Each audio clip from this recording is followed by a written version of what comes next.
I make my way through a dark, twisted corridor. On the exit, I am spotted by the enemy soldier. In the context of the game, they are known as the replicas. One soldier issues the command to his team to take cover and tosses a grenade in hopes that I will move out of mine, right into their crosshairs. But I understand their tactics very well, and I use their lack of patience against them.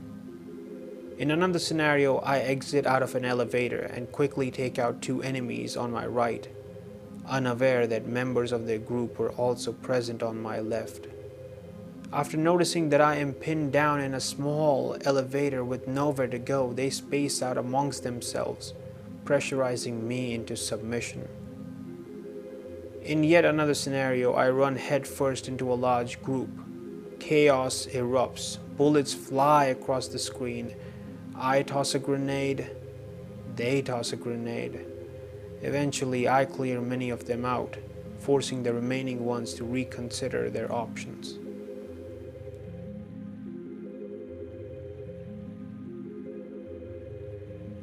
By the sound of it, you might be thinking that I am playing against actual human players through online multiplayer, but I assure you I was not. The game is called F.E.A.R, short for First Encounter Assault Recon, and it contains what is widely considered to be the best AI in a video game.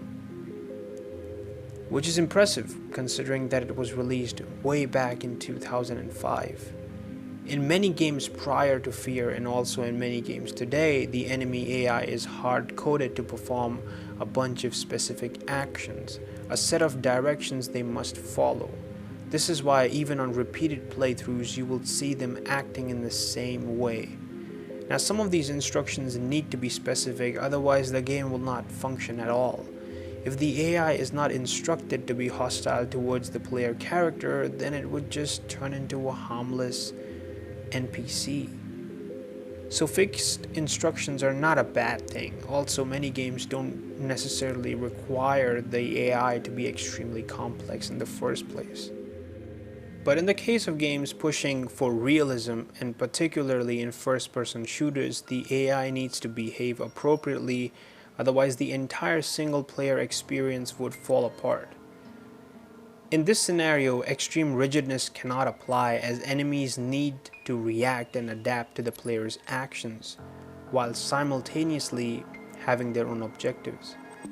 This is precisely where F.E.A.R excels. Instead of fixed lines of code dictating each encounter to play out the same way, the AI is given a bit more freedom as their actions are determined during runtime based on their environment.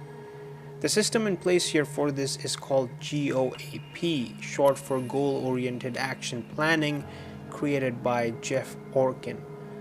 With this system in place, the AI naturally reacts to the changes in the virtual environment, comes up with a goal for itself, then calculates the shortest path for achieving that goal.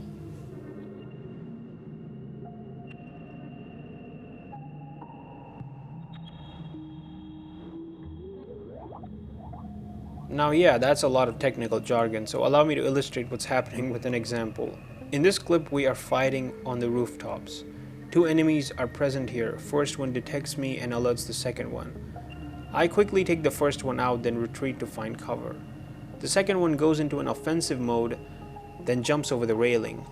Here the goal of this AI is to quickly reduce the distance between us, but also make sure that it has some cover.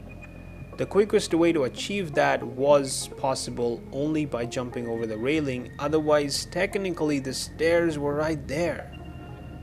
As simple as it may seem, that was legitimately the best solution this particular guy could take. Too bad I didn't let him accomplish that goal. The same instance happened slightly differently another time, where you can clearly see the guy fighting me while also trying to make his way to the nearest cover.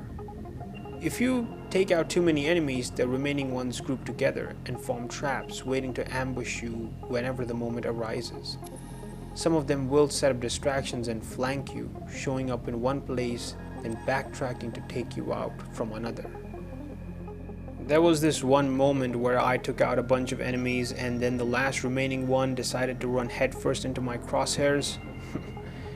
This was the AI showing how realistic it is by demonstrating that just like real-life humans, it is also capable of making extremely stupid decisions.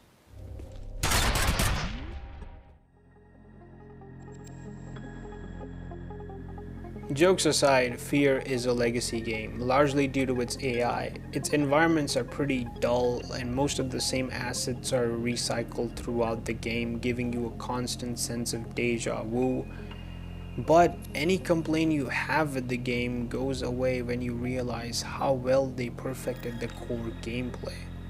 It was the first game ever to use the GAAP, and even today many video games fail to come close to capturing the detail of the enemy AI present here. And the ones that do, well, they are clearly inspired by the one who created the blueprint.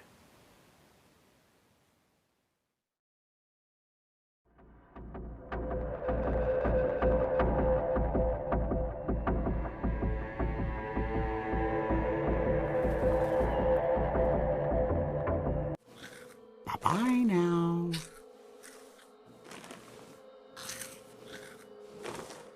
You just gonna stand here all day?